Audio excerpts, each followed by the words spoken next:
Lempäälässä parasta on mun mielestä se, että tää on lähellä. Pääset nopeasti tarpeeksi isoihin paikkoihin, mutta sitten sä voit oikeasti olla täällä hyvin pienissä ympyröissä. Se on mun mielestä tosi tärkeää. Järvet siinä keskustan ympärillä. Se näyttää tosi kauniilta. Herttainen luonnonkeitos. Hieno paikka. Tuo järvimaisema kesällä on aika hieno näköinen. Parasta Lempäälässä. Tutut, rakkaat paikat. Ja ihmiset. Lempäälän kolkeen. 2 parasta asiaa. Ihmiset ja rauha. Ja tietysti seurakunta. No tietysti tämä meidän yritys, ravintola Villa Hakkari, mikä on meillä ollut vuodesta 2004.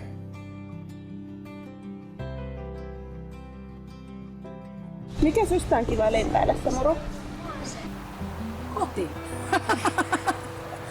Jaa, mahdollistetaan se sitten tää ideaparkki noin.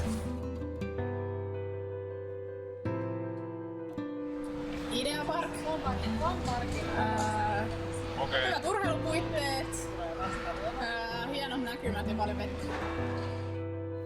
Lempäälässä on parasta, kun saa leikkiä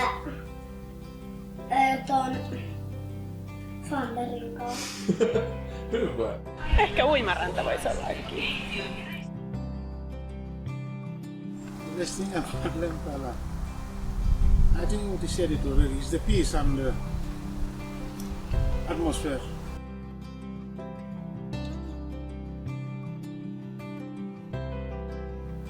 Lempäälässä on ihan loistavat urheilu- ja muutkin harrastusmahdollisuudet mun mielestä. Löytyy aikuisille ja lapsille kaiken näköistä aktiviteettia ja paljon ulkoilumaastoa.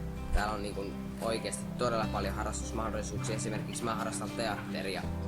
Jalkapalloja, lentopalloja, yleisurheiluun. Hakkarin yleisurheilukentällä. Täällä on jäähalleja, täällä on tekonurmea. Mä oon käynyt pelaamassa Lempäälässä golfia ja sit mä oon käynyt hiihtämässä Pirkkalasta Lempäälä jäähallille ja takaisin. Hienoja muistia. Hienolla kelillä. Valmiina! Paikoillanne! Meillä on paljon urheilutapahtumia, meillä on kulttuuritapahtumia, meillä on monta teatteria, meillä on tansseja, että kyllä Lempäälässä tapahtumiakin riittää ja siitä täytyy olla ylpeä. Lempäälässä on hyvät palvelut niin terveydenhuollon puolella kuin sit kaupallisella alalla. Kaikkea saa läheltä mitä tarvii. Täällä on niinkö luodaan saa kaupasta ja ihan tätä perusasiaa, että homma toimii. Lempäälä on Kehittyvä. Lämmin. Iloinen. Otoisa. Luonnonkaunis. turvallinen. Vireä. Sympaattinen. Vilkas. Läheinen. Kaunis. Rakas.